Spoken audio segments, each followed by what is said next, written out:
एक समय की बात है। एक छोटे से गांव में एक साधारण सा चरवाहा रामू अपनी बकरियों के साथ दिन रात जंगलों में घूमा करता था। रामू का जीवन बहुत ही साधारण था। वह दिन भर बकरियों को घास चराने भेजता और रात को उन्हें वापस अपने झोपड़े में लाकर सुरक्षित करता। गांव के लोग उसे एक शांत, मेहनती आदमी मानते थे, लेकिन उसकी जिंदगी में एक गहरी रहस्यात्मकता थी जो किसी को नहीं मालूम थी। रामू की एक विशेष बकरी थी, कला। कला एक सफेद रंग की बकरी थी जो बहुत शांत और समझदार थी। बाकी बकरियां जहां कभी बेतहाशा दौड़ती रहती, वहीं कला हमेशा रामू के पास रहती और हर तरह की परेशानी से बचकर चलती थी। गांव के लोग अक्सर यह कहते थे कि कला में कुछ विशेष बात है, जैसे वह कोई साधारण बकरी नहीं बल्कि कुछ और हो। कुछ लोग तो यह भी मानते थे कि कला में कोई अदृश्य शक्ति है जो रामू की रक्षा करती है।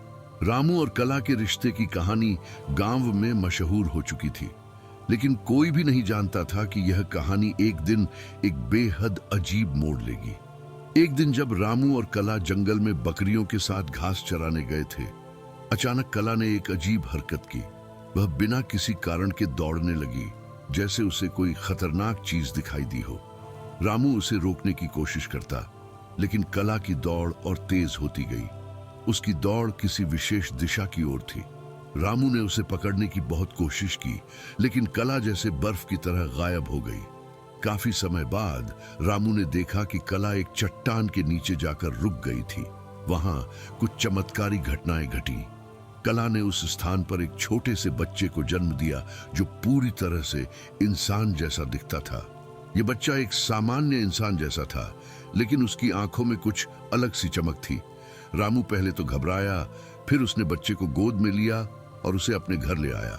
उसने सोचा कि इस रहस्य का क्या मतलब हो सकता है, लेकिन गांव में आते ही अफवाहें फैलने लगीं। कुछ लोग कहने लगे कि रामू पर कोई काला जादू है और वह इस बच्चे को किसी तरह उत्पन्न करने में शामिल है। कुछ ने तो यह तक कह दिया कि यह बच्चा रामू का नहीं बल्कि किसी और का है। गांव वालों की चिंताएं बढ़ने लगीं और अंततः गांव की पंचायत में रामू के खिलाफ आरोप लगाए गए। वे यह मानने लगे कि रामू ने किसी दैवीय शक्ति का इस्तेमाल किया था या फिर इस बच्चे के साथ कुछ छिपाने की कोशिश कर रहा था। उनका आरोप था कि रामू ने जानबूझकर अपनी बकरी को एक इंसान के बच्चे के रूप में प्रकट किया। रामू को पूरी तरह से अकेला छोड़ दिया गया था।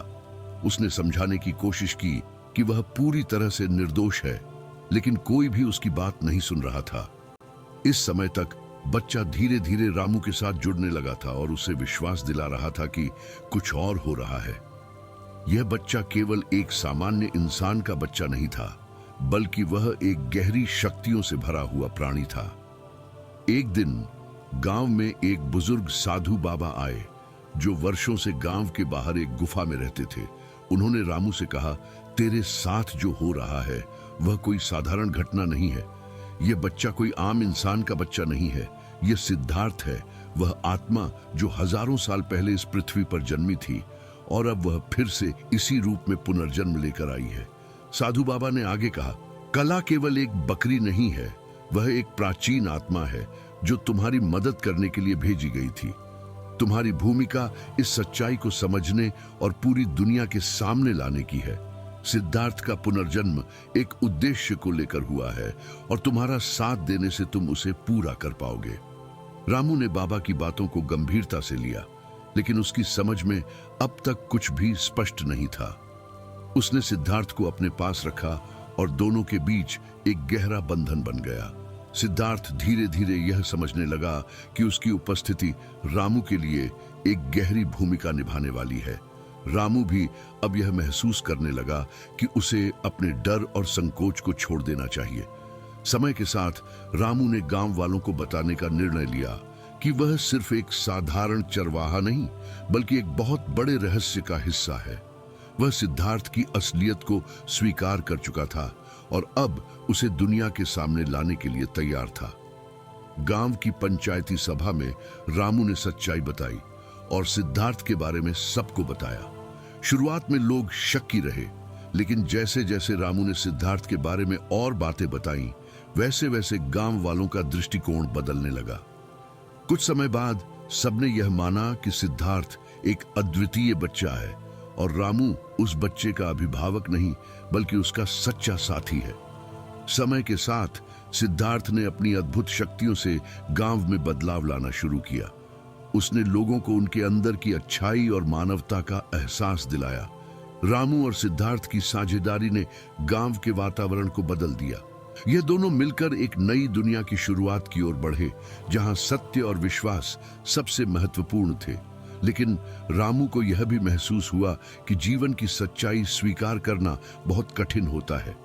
वह और सिद्धार्थ दोनों ही अपनी जटिलताओं, संघर्षों और घटनाओं के बीच यह समझ गए कि कभी-कभी हमें जीवन के रहस्यों का सामना करना पड़ता है और वही हमें हमारी असली पहचान और उद्देश्य को जानने का मौका देता है। कला, रामू और सिद्धार्थ की कहानी आज भी गांव वालों के बीच एक दास्तान की तरह सुनाई जाती है।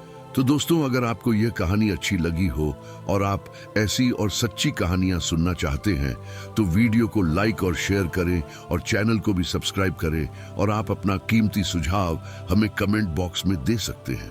तो ठीक है दोस्तों, आप अपना और अपने बच्चों ख्याल रखें। आप लोगों से फिर मिलूंगा एक और सच्ची कहानी के साथ। धन्यवाद।